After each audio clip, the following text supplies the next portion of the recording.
విద్యార్థిని ప్రాణాపాయ స్థితిలో ఉంది. ప్రియాంక అనే మెడికో విద్యార్థిని తన స్నేహితుడితో కలిసి ఇటు మాల్కి రావడం జరిగింది. మాల్కి వచ్చి తిరిగి ప్రయాణం అవుతున్నటువంటి టైంలో ఇద్దరు యువకులు మద్యం సేవించి మాల్కి రావడం జరిగింది. సో ఇటు సిబ్బందితో గొడవ పడిన అనంతరం ఆగ్రహంతో కూడా వారు పార్కింగ్ ప్లేస్ నుండి తమ వెహికల్ తీసుకొని స్పీడ్గా వెళ్ళి ఈ యొక్క మెడికో విద్యార్థిని యొక్క నడిపిస్తున్నటువంటి బండిని ర్యాష్గా డ్రైవ్ చేయడం జరిగింది. సో ర్యాష్గా డ్రైవ్ చేయడం వల్ల ఏదైతే ఢీకొట్టడం జరిగిందో మొదటగా ఢీకొట్టిన తర్వాత అలాగే ఆగ్రహంతో మద్యం మత్తులో కూడా మరోసారి కూడా ఢీకొట్టడం జరిగింది. ఇలా ఢీకొట్టడం ద్వారా ఆ అమ్మాయి ఎవరైతే ఉన్నారో అలాగా వాళ్ళ ఫ్రెండ్ ఆ అబ్బాయి కూడా తీవ్ర గాయపడారు. సో ఈ మద్యం తాగి నడిపిస్తున్నటువంటి యువకులు ఎవరైతే ఉన్నారో ఆమె తలపై నుండి కూడా ఈ వెహికల్ని తీసుకెళ్లడం జరిగింది. దాంతో ఆమె బ్రెయిన్ డెడ్ కావడం జరిగింది. ప్రస్తుతం ఆమె చికిత్స కొనసాగుతోంది. ప్రస్తుతం సికింద్రాబాద్లోని కిమ్స్ హాస్పిటల్లో ఆమె చికిత్స కొనసాగుతోంది. ప్రస్తుతం వెంటిలేటర్ పైన ఆమె చికిత్స అందిస్తున్నారు. ఇదే అంశానికి సంబంధించి మరిన్ని డీటెయిల్స్ అలాగే క్లుప్తంగా వివరించడానికి అలాగే ఇలాంటి ఘటనకు సంబంధించి కూడా ఏ సెక్షన్ల కింద నమోదు చేస్తారు కేసులు అలాగే ఎలాంటి న్యాయం జరిగే అవకాశం ఉందనే సంబంధించి మనతో పాటు చర్చించడానికి మేడా శ్రీనివాస్ గారు ప్రముఖ న్యాయవాదులు సిద్ధంగా ఉన్నారు. శ్రీనివాస్ గారు నమస్కారం. సార్ నమస్కారం. సార్ రాజమహేంద్రవరంలో జరిగినటువంటి ఘటన నిజంగా చాలా బాధాకరం. మద్యం మత్తులో ఒక నిండు జీవితాన్ని చీకటి ప్రదేశంలో పడేసినట్టుగా చీకటిలో పడేసినట్టుగా అయిపోయింది. నిజంగా చెప్పాలంటే అసలు ఇలాంటి ఘటన నిజంగా జరిగిందనంటే చాలా బాధాకరం. ఎందుకంటే చేతికొచ్చిన అమ్మాయి చేజారిపోతుంటే ఆ తల్లిదండ్రుల బాధ వర్ణనాన్నితం నిజంగా చెప్పాలంటే. సో మొత్తం మీద ఈ ఘటన ఎలా చూడొచ్చు అండ్ ఇలాంటి ఘటనకు సంబంధించి కూడా ఎలాంటి సెక్షన్ల కింద కేసులు నమోదయ్యే అవకాశం ఉంది, ఎలాంటి న్యాయం జరిగే అవకాశం ఉంది? ఆ ఇన్సిడెంట్లో కారులో ఉన్నటువంటి వాళ్ళు క్షమించడాన్ని నేరం చేశారు, అంతవరకు ఓకేనండి. సో దట్ సెక్యూరిటీ ప్రాబ్లమ్స్ చాలా ఉన్నాయండి. ఆ థియేటర్ ఆ మాల్లో సెక్యూరిటీ సమస్యలు చాలా ఉన్నాయి. అలాగే బయట ట్రాఫిక్ కూడా సరైనటువంటి మానిటరింగ్ లేకపోవడం, వాళ్ళు ఆ ర్యాష్ అండ్ నెగ్లిజెన్సీ డ్రైవింగ్ కి అవకాశం ఏర్పడింది. ఇవన్నీ మొట్టమొదటి, ఎందుకంటే రాజమండ్రిలో యథేచ్ఛగా జరుగుతున్నటువంటి ఇది మరీ అన్యాయమైనటువంటి విషయం ఏంటంటే వాళ్ళకి ఏమీ తెలియదు ఆ స్టూడెంట్ కి. సో దట్ అన్యాయంగా ఆ యాక్సిడెంట్ కి బలైవాల్సినటువంటి పరిస్థితి ఏర్పడింది. మొట్టమొదటి కేసు మాల్ వాళ్ళ మీద కూడా కట్టాలండి వాళ్ళతో పాటు, ఎందుకంటే గొడవకి ప్రధాన కారణం వాళ్ళు సరైనటువంటి సెక్యూరిటీ కల్పించకపోవడం కూడా వాళ్ళే ప్రధాన కారణం.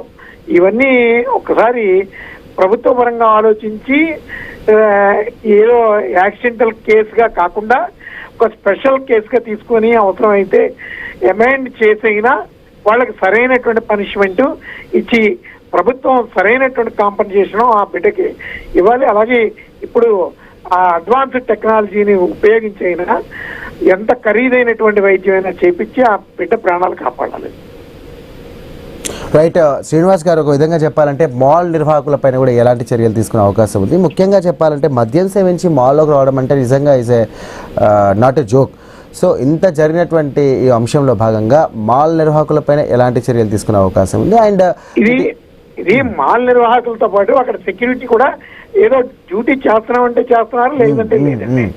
అలాంటి సిన్సియర్ గా డ్యూటీ చేసేటటువంటి స్టాఫ్. ఎందుకంటే శ్రీనివాస్ గారు, ఒక విధంగా చూస్తే కనుక మాల్ నిర్వాహకుల వర్షన్ ఒకవేళ మనం చూస్తే కనుక ఇప్పుడు మనం చూస్తున్నటువంటి మాల్స్లో కనుక గేట్ దగ్గర 4, సో ఇన్ అండ్ అవుట్ దగ్గర గేట్ దగ్గర 4 ఉంటారు. సో పార్కింగ్ దగ్గర ఒక 6 ఉంటారు. సో పైకి వెళ్ళేటప్పుడు సో ఒక్కొక్క ప్లేస్లో కనీసం 4 నుండి 6 వరకు ఉంటారు. సో ఈ మాల్లో ఇట్లాంటి పరిస్థితి కనబడడం లేదు అని చెప్పేసి నేను అనుకుంటున్నాను. మాల్ మీరు గమనించారో లేదో, మున్సిపల్ కార్పొరేషన్ వాళ్ళ పర్మిషన్ లోనే లోపం ఉందండి. ఎందుకంటే వాళ్ళకి ఎగ్జిట్ పాయింట్ అనేది చాలా కంఫర్ట్ గా సెక్యూర్డ్ గా ఉండాలండి. వాళ్ళకి అనుకూలమైనటువంటి పద్ధతుల్లో ఇన్ పాయింట్ ఎగ్జిట్ పాయింట్ వాళ్ళకి అనుకూలమైనటువంటిగా ప్లాన్ అప్రూవల్ ఇచ్చేశారు. అది యాక్చువల్ గా కరెక్ట్ గా సైంటిఫిక్ మెథడ్స్ ఆలోచిస్తే ఆ డిజైన్ తప్పు, రెండు మున్సిపల్ కార్పొరేషన్ వాళ్ళు ఇచ్చినటువంటి పర్మిషన్ కూడా తప్పేనండి. ఆ కారణం చేత మేము మాల్ మేనేజ్మెంట్ మీద కూడా చర్యలు తీసుకోవాలి అని చెప్తున్నాం. అలాగే దీని మీద ఇన్ఎఫిషియన్సీగా గవర్నమెంట్ డ్యూటీస్ చేస్తున్నటువంటి వాళ్ళ మీద కూడా చర్యలు చేపట్టాలి. ఇక్కడ శ్రీనివాస్ గారు ఇప్పుడు ప్రస్తుతానికి అమ్మాయి పరిస్థితి నిజంగా క్రిటికల్గా ఉంది. సో ఈ చాలా క్రిటికల్గా ఉంది. తల్లిదండ్రులు కూడా అసలు ఏం అర్థం కావట్లేదు. సో ఎవరైతే తాగి రోడ్లపైన బండి విచ్చలవిడిగా ఇష్టానుసారంగా నడుపుతారో వారికి ఇంకా కఠినంగా శిక్షించాలంటే ఎలాంటి శిక్షల కింద నమోదు చేయాలి? అండ్ ఇంకొక థింగ్ ఏంటంటే ఖచ్చితంగా ఎంఏ యాక్ట్ ఒక్కటే కాకుండా ఆ క్రిమినల్ సెక్షన్స్ కూడా యాడ్ అయ్యేటట్టు, అవసరమైతే వాళ్ళ నెగ్లిజెన్సీని, వాళ్ళ యొక్క కాండక్ట్ మీద సరైనటువంటి విచారణ జరిపించి సెక్షన్ ఆల్టర్ చేసిన వాళ్ళకి మినిమం మర్డర్ కేసుకి ఏ విధమైనటువంటి లైబిలిటీస్ అయితే ఉంటాయో ఆ విధమైనటువంటి సెక్షన్స్ అప్లై అయ్యేటట్టు వాళ్ళ మీద చర్యలు తీసుకోవాలని చెప్పి మేము కోరుతున్నామండి. రైట్ శ్రీనివాస్ గారు, ఇప్పుడు ఇది ఎవరైతే మద్యం సేవించి రోడ్లపైన వాహనాలు నడిపే వారికి కూడా నిజంగా చెప్పాలంటే మధ్యకాలంలో పోలీసు వ్యవస్థ కూడా కొంచెం పటిష్టంగానే వ్యవహరిస్తుంది. డ్రంక్ అండ్ డ్రైవ్ కేసులు కానివ్వండి, ఒకవేళ తాగి నడిపిస్తే కనుక ఖచ్చితంగా లైసెన్స్ రద్దు చేయడం, లేకపోతే కౌన్సిలింగ్ ఇచ్చేసి వాళ్ళని జైలుకి పంపించడం అట్లాంటివి జరుగుతున్నాయి. బట్ ఇంత దారుణంగా వ్యవహరించి రోడ్లపైన తిరిగే వాళ్ళకి ఎలాంటి శిక్ష వేసే అవకాశం ఉంది? అలాగే వీళ్ళకి కఠినంగా శిక్ష వేయాలంటే ఏమైనా చట్టాలు మార్పు తీసుకొచ్చే అవకాశం కనిపించచ్చా, లేకపోతే చట్టాలు మార్పు చేసే అవకాశం మార్పు చెందాల్సినటువంటి అవసరం ఎంతైనా ఉందంటారా? ఉందండి. ఇప్పుడు ఈ మాక్సిమం బైక్స్ మీద వెళ్తున్నటువంటి వాళ్ళందరూ కూడా ఒక లిక్కరే కాదండి, డ్రగ్స్ కూడా తీసుకొని వెళ్తున్నారు. ఏదో తూతు మంత్రంగా పోలీస్ మానిటరింగ్ నెలకు 2 సార్లు 3 సార్లు చేస్తే కాదండి, డైలీ చేయాలి. అది సిన్సియర్ గా చేయాలి. వాళ్ళు ఏంటంటే కొన్ని చాలా వరకు టౌన్స్ లో ఏదో కొద్ది కరప్షన్ కి అలవాటు పడి డబ్బులు తీసుకొని వదిలేస్తున్నారు. ఇవన్నీ మంచి పరిణామాలు కావు. ఇవన్నీ కూడా సిన్సియర్ గా డ్యూటీ చేయగలిగితే ఇలాంటి పరిస్థితులు రావండి.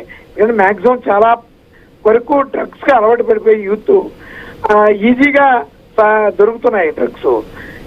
దీని మీద పోలీస్ మానిటరింగ్, లేదంటే ఒక స్పెషల్ డ్రైవ్, లేదు ఒక అటానమీ కలిగినటువంటి ఒక సంస్థకి ఈ ట్రాఫిక్ నియంత్రణ మీద, అలాగే ట్రాఫిక్ రూల్స్ మీద ఎవరన్నా అపాయింట్ చేస్తే బాగుంటుందని మా విజ్ఞప్తి. శ్రీనివాస్ గారు, ప్రస్తుతం ఇప్పుడు ఇంత దారుణంగా ఘటన జరిగింది. సో రాజమహేంద్రవరంకి సంబంధించినటువంటి పోలీస్ వ్యవస్థకు మీరు ఇచ్చేటువంటి సూచనలు, సలహాలు ఏంటనుకోవచ్చు? పోలీస్ వ్యవస్థ ట్రాఫిక్ రాజమండ్రిలో ఏమీ లేదండి. ట్రాఫిక్ మొత్తం జీరో. ఏదో భగవంతుడు ఉన్నాడని మేము గతంలో కూడా చెప్పాం. భగవంతుడు రాజమండ్రి ట్రాఫిక్ ని కంట్రోల్ చేసుకుంటున్నాడు తప్ప ఇక్కడ పోలీసు వారు ఎవరు లేరు ట్రాఫిక్ కి. ప్రజలు అస్తమానం మేము ఎప్పుడో కొన్ని ఏరియాస్ ని ఐడెంటిఫై చేసి పోలీసు వారికి 1 వే పెట్టమని కొన్ని సెంటర్స్ ని సజెస్ట్ చేశాం. ఈ రోజు వరకు దాని మీద దృష్టి కేంద్రీకరించినటువంటి పరిస్థితి అయితే కనపడటం లేదు. రాజమండ్రిలో ట్రాఫిక్ పోలీసు మొత్తం జీరో అండి. ఇదంతా కూడా చాలా వరకు ట్రాఫిక్ డ్యూటీస్ అన్ని కూడా వ్యాన్ల మీద ఈ పశువులను తీసుకెళ్లేటటువంటి ఆ ఏరియాస్ ని ఐడెంటిఫై చేసుకొని అక్కడ డ్యూటీ చేయడానికి ఇంట్రెస్ట్ చూపిస్తున్నారు తప్ప ట్రాఫిక్ ని నియంత్రించడానికి కానీ, అలాగే ఇలాంటి డ్రంక్ అండ్ డ్రైవ్ చేసేటటువంటి వాళ్ళ మీద కానీ, అలాగే డ్రగ్స్ తీసుకొని డ్రైవ్ చేస్తున్నటువంటి వాళ్ళ మీద కానీ ఏమీ దృష్టి కేంద్రీకరించిన పరిస్థితి రాజమండ్రిలో ప్రస్తుతం లేదు. రాజమండ్రిలో ఎస్పీ గారు మంచి ఆఫీసర్ అయినప్పటికీ ఎందుకో ట్రాఫిక్ డిపార్ట్మెంట్, ట్రాఫిక్ పోలీస్ వారు మాత్రం సరైనటువంటి విధులు నిర్వహించలేకపోతున్నారు. రైట్ థ్యాంక్ యూ శ్రీనివాస్ గారు, థ్యాంక్ యూ సో మచ్ అండి. రైట్, ఇదే ఘటనకు సంబంధించి కూడా ప్రజల్లో కూడా చైతన్యం వస్తుంది, ప్రజలు కూడా స్పందిస్తూ ఉన్నారు. వీరిపైన కూడా ఖచ్చితంగా కఠిన చర్యలు తీసుకోవాలి. నిందితులు ఎవరైతే ఉన్నారో వారిపైన కఠిన చర్యలు తీసుకోవాలి. ఖచ్చితంగా న్యాయం జరగాలి. అండ్ రోడ్డు పైన తాగి బండి నడిపిస్తే గనక ఇక వారిపైన అత్యంత క్రూరంగా అలాగే కఠినంగా వ్యవహరించాలంటూ కూడా ఇటు ప్రజలు కోరుతున్నారు. సో సంబంధించినటువంటి ఏదైతే వార్తా ప్రసారం జరుగుతుందో ప్రస్తుతం ఐ న్యూస్ పైన దీనికి సంబంధించి కూడా ప్రజలు కూడా ఫోన్ చేస్తూ ఉన్నారు. ప్రజలు ఫోన్ చేసి మేము కూడా మాట్లాడి దీనికి సంబంధించి ప్రభుత్వానికి కూడా తెలియజేస్తామని చెప్పేసి వారు మాట్లాడుతున్నారు. ప్రస్తుతానికి తిరుపతి రెడ్డి కాల్ వస్తుంది. నమస్తే అండి కేశవరెడ్డి గారు, నమస్కారం. నమస్తే.